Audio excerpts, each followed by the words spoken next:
Hello friends, welcome back to my channel economics with Deepti. आज की class में मैं आपके साथ डिस्कस करूंगी फिस्कल पॉलिसी। देखिए, फिस्कल पॉलिसी का जो टॉपिक है वो थोड़ा सा लेंथी है, इसीलिए हम दो क्लासेस के अंदर डिस्कस करेंगे। आज की क्लास के बारे में अगर मैं बात करूं तो यहाँ पे मैं डिस्कस करूंगी what is fiscal policy, then objectives of fiscal policy, then expansionary fiscal policy and contractionary fiscal policy.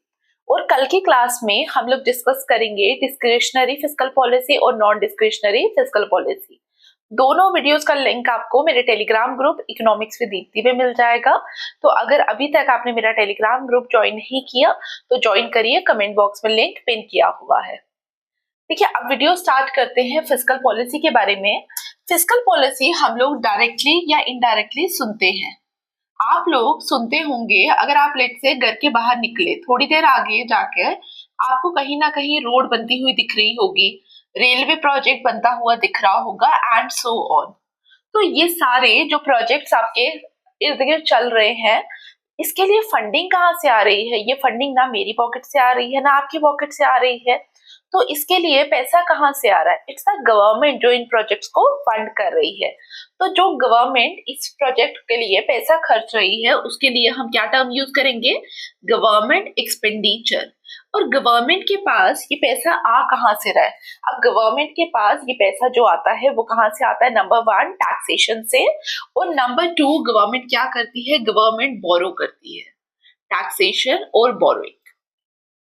अब गवर्नमेंट ने जब एक्सपेंडिचर करना है तो गवर्नमेंट काफी जगहों पे एक्सपेंडिचर करती है। जैसे गवर्नमेंट क्या करती है? गवर्नमेंट इंफ्रास्ट्रक्चर प्रोजेक्ट्स के ऊपर पैसा खर्च रही है।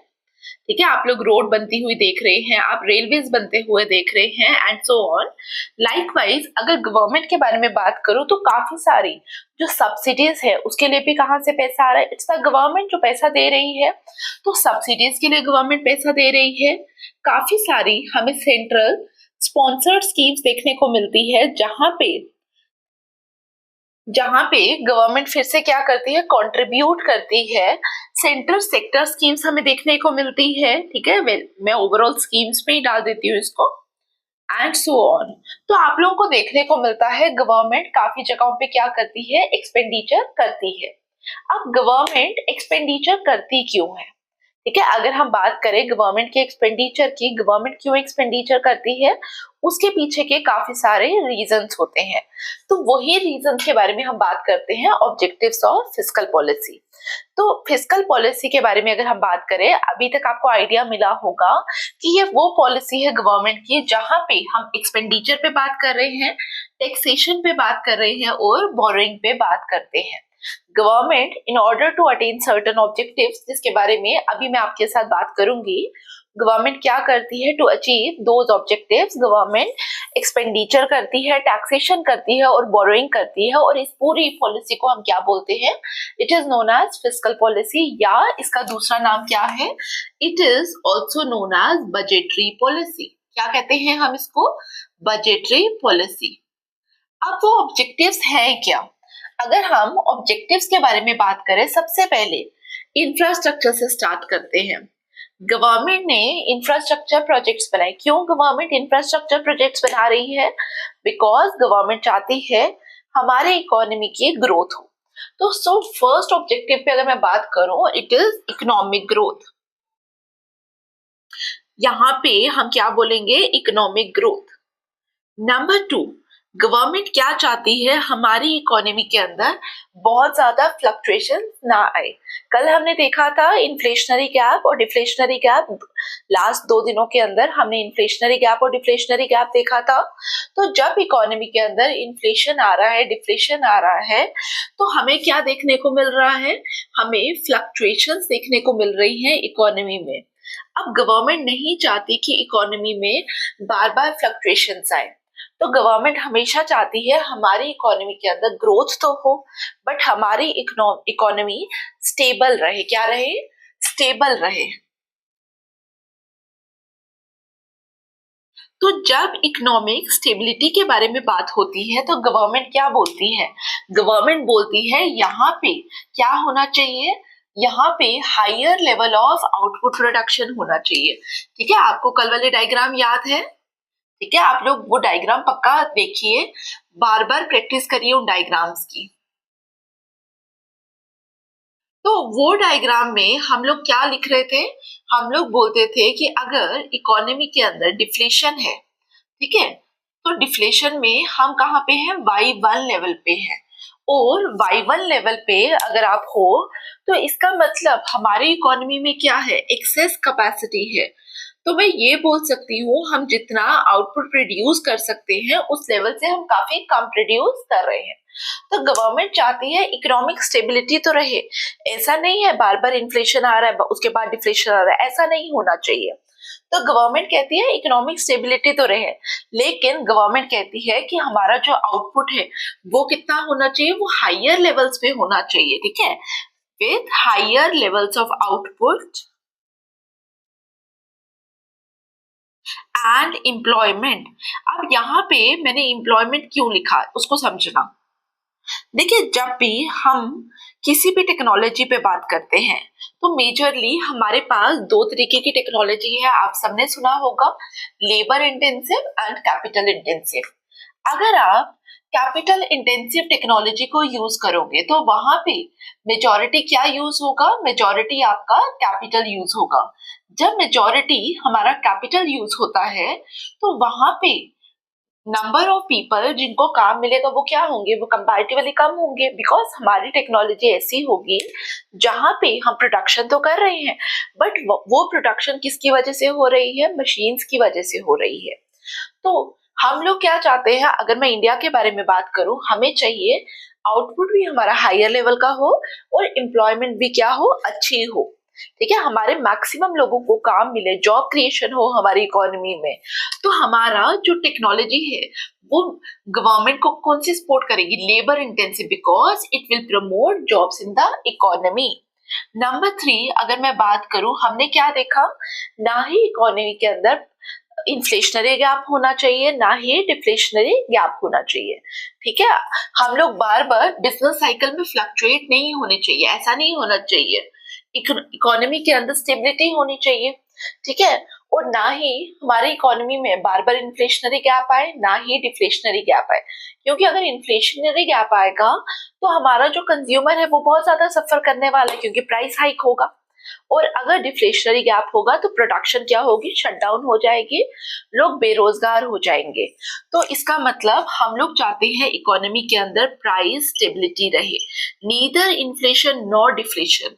और जो रेंज है इन्फ्लेशन किस रेंज में होना चाहिए, दैट इज 4 ± 2%, ठीक है, आपको ये रेंज पता होनी चाहिए। 2 to 6% कोई नहीं बोलेगा, रेंज क्या है, 4 ± 2%, ठीक है, 4 के 2 नीचे हो सकता है 2 ऊपर हो सकता है, but it's not 2 to 6। Number 4, government क्या चाहती है, गवर्नमेंट चाहती है ये जो डिवाइड है between the rich and the poor वो कम होना चाहिए। इसीलिए गवर्नमेंट ज्यादा टैक्स किसके ऊपर डालती है, रिच के ऊपर। प्रोग्रेसिव टैक्स किसके ऊपर आएगा, रिच के ऊपर। जिन लोगों की इनकम ज्यादा होगी they will pay more tax, ठीक है, जैसे हमारा इनकम टैक्स है। और यहाँ से जो पैसा आ रहा है वो वेलफेयर स्कीम्स में लगेगा फॉर पुअर पीपल। तो गवर्नमेंट क्या करने की कोशिश करना चाह रही, गवर्नमेंट चाहती है हमारी इकोनॉमी के अंदर इक्विटी आए, क्लियर। तो अगर आपसे कोई ऑब्जेक्टिव पूछे आप क्या बोलेंगे, नंबर 1 इकोनॉमिक ग्रोथ, जिसमें दिमाग में क्या आएगा, GDP. Number 2 is the economic stability with higher level of output and employment, then price stability, then equity, clear यहाँ तक।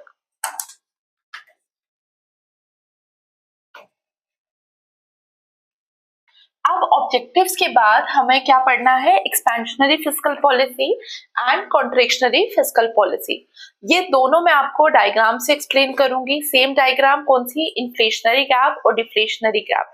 इसीलिए मैं आपको बार बार बोलती हूँ डायग्राम्स को देखिए, जहां पे चीजों को हम लिंक कर सकते हैं ट्राई करिए आप उनको लिंक करने की, ठीक है। तो पहले मैं डायग्राम बना लेती हूँ, आप लोगों ने डायग्राम पढ़ी हुई है, आप भी मेरे साथ डायग्राम बनाइए, ठीक है। और डायग्राम को जितनी बार प्रैक्टिस कर सकते हैं ट्राई करिए उतनी बार प्रैक्टिस करने की। और मैंने सारे रीजंस आपको बताए थे कि क्यों y is equal to aggregate demand होगा, ये कौन सा है, एक्स एंटे है, एक्स पोस्ट है, आप कमेंट में भी बताइए कि कौन सी है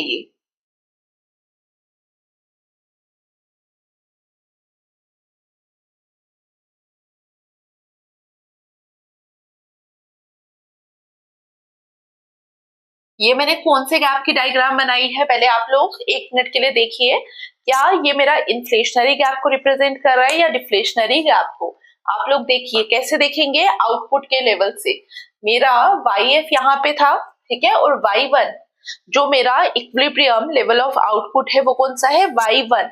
बिकॉज मेरा Y1 is greater than YF है, इट मीन्स मैं किस पे बात कर रही हूँ? I am talking about inflationary gap. ठीक है, डायग्राम से आपको पता होना चाहिए कि ये डायग्राम किसकी है। तो हमारे पास इन्फ्लेशनरी गैप की डायग्राम दी है। अब देखिए, इन्फ्लेशनरी गैप के अगर बारे में बात करें तो यहाँ पे हमें क्या करना है? हम लोग देखते हैं इकोनॉमी के अंदर एग्रीगेट डिमांड मेरा बढ़ गया है। एग्रीगेट डिमांड AD1 से कहाँ चला गया? AD2 पे चला गया। यही मतलब है इसका। तो मेरी एग्रीगेट डिमांड बढ़ गई है इकोनॉमी में, लेकिन ये वो लेवल ऑफ एग्रीगेट डिमांड है जहां मेरा प्रोडक्शन नहीं बढ़ सकता, क्योंकि ऑलरेडी मैं फुल एम्प्लॉयमेंट कैपेसिटी के अंदर ऑपरेट कर रही हूँ। जितने मेरे रिसोर्सेज हैं दे आर फुल्ली एम्प्लॉयड। तो सारे रिसोर्सेज जब मेरे फुल्ली एम्प्लॉयड हैं, उसके बाद भी लोग क्या कर रहे हैं? उसके बाद भी लोग डिमांड कर रहे हैं। जब उस कैपेसिटी के बियॉन्ड डिमांड हो रही है, इसका मतलब मैं प्रोडक्शन नहीं कर सकती। जब मैंने बोला कि मैं प्रोडक्शन नहीं कर सकती, तो यहाँ पे क्या होगा? यहाँ पे एक डिमांड पुल इन्फ्लेशन क्रिएट होगी। क्या क्रिएट होगी? डिमांड पुल इन्फ्लेशन। इकोनॉमी के अंदर जब डिमांड पुल इन्फ्लेशन क्रिएट होगी, उसकी वजह से सप्लाई नहीं बढ़ रही, बढ़ क्या रहा है? प्राइसेस बढ़ रहे हैं। तो हमें इस प्राइस को कम करना है। आपने देखा था ना वहां पे जब मैंने ऑब्जेक्टिव्स पढ़ाए थे अभी थोड़ी देर पहले, प्राइस स्टेबिलिटी था। तो हम लोग नहीं चाहेंगे कि प्राइस इंक्रीज करे इकोनॉमी में। तो गवर्नमेंट को क्या करना है? प्राइस को कम करना है। और यहाँ पे रीजन क्या पता चला? रीजन पता चला कि एग्रीगेट डिमांड इज इंक्रीजिंग। तो इसका मतलब गवर्नमेंट चाहती है कि एग्रीगेट डिमांड कम हो जाए। गवर्नमेंट यही चाहेगी। तो जब गवर्नमेंट ने बोला एग्रीगेट डिमांड इकोनॉमी के अंदर कम हो जाए, इसका मतलब aggregate demand which is equal to C plus I plus G। ठीक है, ये पूरा कम होना चाहिए। ये जो पूरा सम है वो कम होना चाहिए। ये पूरा सम कम होने का मतलब है चाहे मेरा C कम हो, चाहे मेरा I कम हो, चाहे मेरा G कम हो, या तीनों कम हो। यही मतलब हुआ। तो अगर मैं यहाँ पे देखूं C कम होगा या पहले हम G को देखते हैं। मेरे पास दो टूल्स हैं, G और T। बोरोइंग को मैं यहाँ पे नहीं लूंगी, ठीक है, मैं डायग्राम्स के टाइम मैं बोरोइंग को नहीं लूंगी। हम लोग देखेंगे G और T के रिगार्ड में। तो अगर मेरा गवर्नमेंट एक्सपेंडिचर G कम हो जाए तो ऑटोमेटिकली मेरा ये सम कम होगा। ठीक है, एक भी चीज कम होगी तो ऑटोमेटिकली मेरा टोटल सम कम होगा। तो पहला क्या करेगी government? In order to reduce aggregate demand G को कम कर देगी। क्या करेगी? G को कम। अब G को कम किया, और जब G को हम कम कर रहे हैं तो हमारी जो फिस्कल पॉलिसी है दैट इज कॉन्ट्रेक्शनरी। ठीक है, तो कॉन्ट्रेक्शनरी क्या है? G को कम करना। और G को कम करने का मतलब क्या है? हम लोगों ने किया क्या? हमने एग्रीगेट डिमांड कम किया। ठीक है, तो in case of contractionary fiscal policy हम क्या कर रहे हैं? Government is trying to lower down the aggregate demand in the economy, जिसकी वजह से क्या कर रही है? गवर्नमेंट एक्सपेंडिचर कम कर रही है। और अगर मुझे गवर्नमेंट एक्सपेंडिचर के साथ साथ C को भी कम करना, तो मुझे क्या करना पड़ेगा? मुझे लोगों के हाथ में जो खर्चने के लिए पैसा है उसको कम करना पड़ेगा। और वो जो पैसा जो लोगों के पास है खर्चने के लिए, that is known as disposable income. क्या कहते हैं हम इसको? Disposable income. Disposable income it is equal to Y minus T। ठीक है, T इज द टैक्सेशन। अगर मैं टैक्सेशन को बढ़ा दूं तो डिस्पोजेबल इनकम कम हो जाएगी। और डिस्पोजेबल इनकम कम होने का मतलब है लोगों के पास खर्चने के लिए कम पैसा है। और लोगों के पास जब पैसा खर्चने के लिए कम है तो कंजप्शन फॉल करेगा। तो C विल फॉल जब टैक्सेशन को हम क्या करेंगे? बढ़ा देंगे। लाइकवाइज अगर इन्वेस्टर के ऊपर भी ये टैक्सेशन बढ़ा दे गवर्नमेंट, तो वो भी क्या करेगा? वो भी काफी एक्टिविटीज के ऊपर इन्वेस्ट नहीं करेगा। तो I विल ऑल्सो फॉल। ठीक है, तो टैक्सेशन बढ़ा भी सकती है गवर्नमेंट। तो गवर्नमेंट क्या कर रही है इस केस में, जी फॉल करेगी, टैक्सेशन को बढ़ाएगी, या कॉम्बिनेशन कर सकती है दोनों का। ठीक है, तो in case of contractionary fiscal policy हम लोगों को क्या देखने को मिलता है। ठीक है, ये जो मैं पॉइंट्स बोल रही हूँ ध्यान से सुनना, ऑब्जेक्टिव एग्जाम में आपको काम आ सकते हैं। ठीक है, या कहीं आपको लिखने के लिए आता है वहां पे भी आपको काम आ सकते हैं। कॉन्ट्रैक्शनरी फिस्कल पॉलिसी वो होती है जो हम कब यूज करते हैं, जो हम टारगेट करने के लिए कोशिश करते हैं किसको, इन्फ्लेशन को। अगर इकोनॉमी के अंदर इन्फ्लेशन है तो हम जो पॉलिसी यूज करते हैं fiscal policy, that is contractionary fiscal policy. और यहाँ पे हम क्या कर रहे हैं, एग्रीगेट डिमांड को कम करें, बिकॉज हम एग्रीगेट डिमांड को इकोनॉमी के अंदर कम कर रहे हैं, that's why this fiscal policy is known as contractionary fiscal policy. और यहाँ पे हमने एग्रीगेट डिमांड को कम किया। ठीक है, और एग्रीगेट डिमांड को कम करने के लिए आपने क्या किया, गवर्नमेंट एक्सपेंडिचर कम किया, टैक्सेशन बढ़ाया और कॉम्बिनेशन यूज किया दोनों का, और कॉम्बिनेशन ऑफ बोथ। क्लियर यहाँ तक कॉन्ट्रैक्शनरी फिस्कल पॉलिसी समझ आया। अब हम देखेंगे एक्सपेंशनरी फिस्कल पॉलिसी। अभी तक आप में से काफी लोगों को समझ आ गया होगा कि एक्सपेंशनरी है तो क्या होगा, मेरे साथ बोलिए, एग्रीगेट डिमांड कम की जगह क्या होगी, बढ़ेगी। ठीक है, एग्रीगेट डिमांड बढ़ानी है तो कैसे करेंगे, C प्लस आई प्लस जी, ये पूरे सम को बढ़ाएंगे। और बढ़ाने के लिए अगर मुझे G को यूज करना है, G को मैं क्या करूंगी, बढ़ाऊंगी। ठीक है, तो G क्या होगा मेरा, इंक्रीज करेगा। फिर टैक्सेशन के बारे में अगर मैं बात करूं, मुझे क्या करना है, मुझे डिस्पोजेबल इनकम को बढ़ाना है तो टैक्सेशन को कम करूंगी। तो टैक्सेशन को कम करूंगी या क्या करूंगी, combination of both, combination of both. समझ आ रहा है। ठीक है, अभी डायग्राम बनाएंगे, वेट, क्लास छोड़ के कोई नहीं जाएगा, अभी डायग्राम बनाएंगे। तो वापिस से इसी डायग्राम को चेंज कर लेते हैं। ठीक है, तो यहाँ पे मैंने क्या लिखा कि अब हमारा डिफ्लेशनरी गैप है, मतलब हम यहाँ पे ऑपरेट कर रहे हैं Y1 पे, और हमारा फुल एम्प्लॉयमेंट लेवल क्या है, YF, Y1 greater than YF। तो याद रखना ये कंडीशंस आपको पता होनी चाहिए, इन्फ्लेशनरी में क्या होता है, डिफ्लेशनरी में क्या होता है, सो दैट डायग्राम समझ ले। अगर YF की जगह Y2 भी लिखा होता और उस रेफरेंस में आपको कोई स्टेटमेंट दी हो एग्जामिनर ने, तो आप उसको बता सके कि क्या बोलने की कोशिश कर रहा है। तो इसीलिए मैं आपको बता रही हूँ, YF की जगह अगर Y2 भी हो और उसके रिस्पेक्ट में कोई आपको बताई हो, ये उन्होंने बोल दिया दिस इज अ स्टेटमेंट, अब इसके अकॉर्डिंग आप लोगों को कहीं पे ऑब्जेक्टिव सॉल्व करना है तो आपको पता होना चाहिए। तो हम लोगों को क्या करना है, हम लोगों को आउटपुट बढ़ाना है, और आउटपुट बढ़ाने का मतलब है हमें क्या करना है, एग्रीगेट डिमांड को बढ़ाना है। और आपको पता है फिर से, aggregate demand is equal to C plus I plus G. तो इसका मतलब हम लोगों ने क्या किया, G को बढ़ाया, या गवर्नमेंट G को बढ़ाएगी, या गवर्नमेंट क्या करेगी, टैक्सेशन को कम करेगी। मैंने अभी आपको समझाया। तो ये डायग्राम आप देंगे और एक्सप्लेन करेंगे। ठीक है, तो अगर मैं आपसे पूछूं एक्सपेंशनरी फिस्कल पॉलिसी के बारे में, आप क्या बोलेंगे, एक्सपेंशनरी फिस्कल पॉलिसी में हमें क्या करना है, हमें एग्रीगेट डिमांड को बढ़ाना है। क्या करना है, एग्रीगेट डिमांड को बढ़ाना है। और एग्रीगेट डिमांड को बढ़ाने का मतलब है इकोनॉमी में क्या चल रहा है, पहले रिसेशन चल रहा है, डिफ्लेशन की सिचुएशन है। ठीक है, तो यहाँ पे एग्रीगेट डिमांड को हमें इकोनॉमी के अंदर बढ़ाना है, रिसेशन की सिचुएशन है, और इसके लिए गवर्नमेंट क्या करेगी, गवर्नमेंट एक्सपेंडिचर को बढ़ाएगी, टैक्सेशन को कम करेगी, या कॉम्बिनेशन यूज करेगी बोथ का, और कॉम्बिनेशन ऑफ बोथ। क्लियर, तो आपको समझ आया एक्सपेंशनरी फिस्कल पॉलिसी और कॉन्ट्रैक्शनरी फिस्कल पॉलिसी के बारे में। ठीक है, कोई डाउट है आप फ्री होकर कमेंट बॉक्स में पूछ सकते हैं। और यहाँ पे जितने भी लेक्चर्स होते हैं उसके रिगार्डिंग ऑब्जेक्टिव आप लोगों के साथ मैं शेयर करती हूँ थ्रू कम्युनिटी पोस्ट, तो उसको अटेम्प्ट किया करें। और ऐसे टिक नहीं करना है, आप लॉजिकली सोचिए कि क्या आपको चीजें समझ आ रही है, नहीं आ रही, वहां पे आप कमेंट बॉक्स में एक्सप्लेनेशन भी पूछ सकते हैं। क्लियर, ठीक है, तो यहीं पे क्लास खत्म करती हूँ। Thank you for watching. और कल की क्लास में डिस्क्रिशनरी फिस्कल पॉलिसी और non discretionary fiscal policy discuss करेंगे।